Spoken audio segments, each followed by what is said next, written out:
Today we will be looking at abscesses in animals, and the first case study will be anal sac abscess in dogs.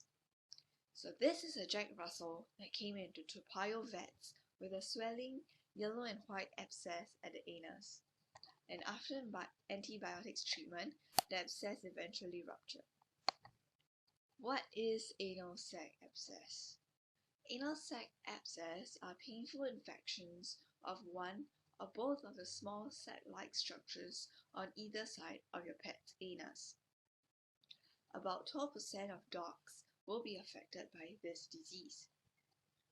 The abscess is a collection of pus that has accumulated within a tissue because of an inflammation in response to an infection. What is the anal sac for? The anal sac produces a yellowish fluid like cooking oil, and it's passed out together with the stools daily. The fluid is used by a dog to mark territory. So why do anal sac abscesses occur? Well, in some dogs, especially small breed dogs, they aren't able to empty the sacs properly, and because of their narrow channels, hence becoming susceptible to anal sac diseases. Now we're moving on to diagnosis. There are three aspects to look at when it comes to diagnosis.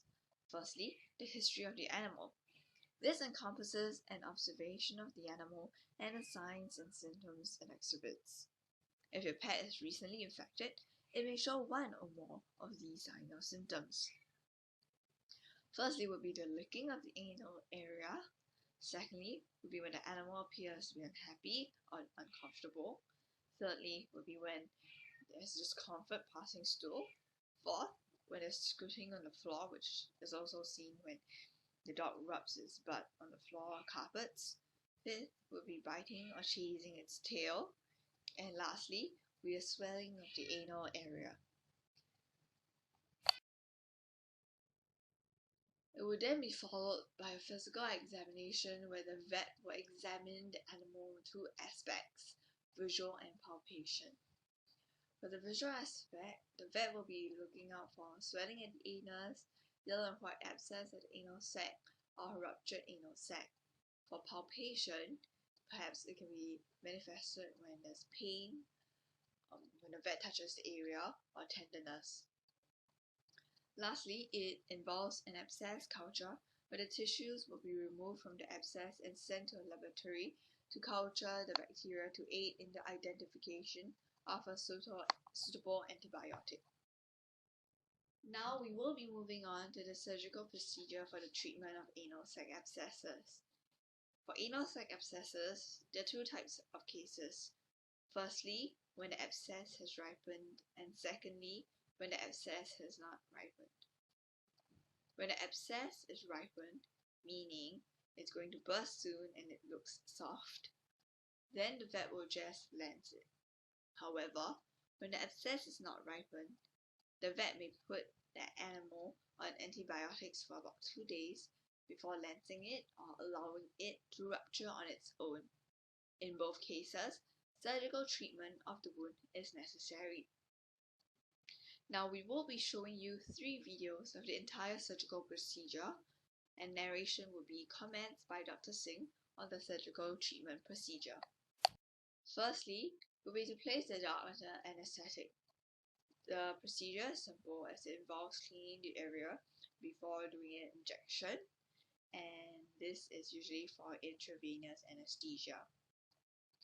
The catch lies in the anesthetic risk, which is evident in every procedure and every surgery, as it's most frequent in older animals or younger animals, and it just involves the risk that when animals are under anesthetic, they may not wake up. Next would involve the cleaning of the affected area. To clean the wound, hydrogen peroxide or a similar antiseptic may be used.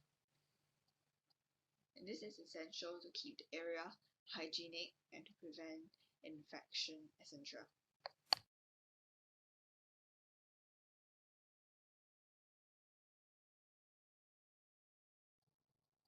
After cleaning the wound and after placing the dog under anesthetic, we can now proceed with the operation. A good surgical practice will be to elevate the dog's backside in order to provide better exposure on the surgical area for the vet. It is then more convenient for the vet so he does not need to bend down. In this video, you would see the vet carrying out debridement, which is to surgically cut off dead, damaged or infected tissues to improve the healing potential of the remaining healthy tissue. Followed by that, he will then stitch up the wound.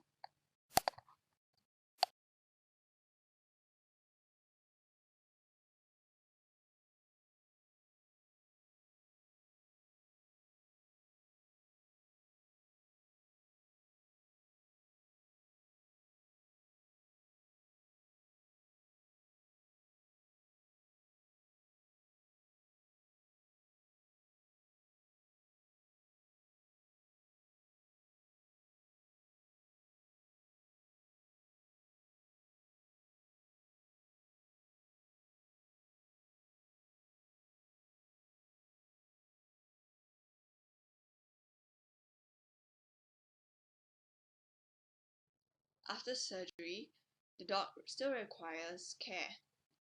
Firstly, one can consider giving the dog soft food to prevent hard stools from straining the anal area.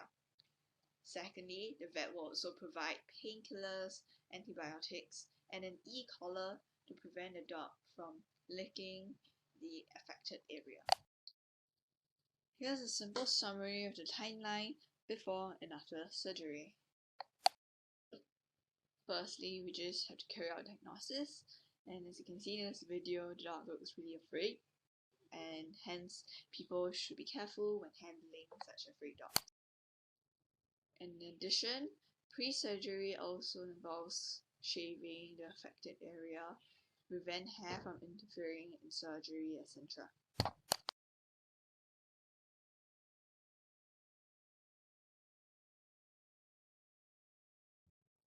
After shaving the dog, it will be surgery, and post-surgery when the dog looks happy and healthy.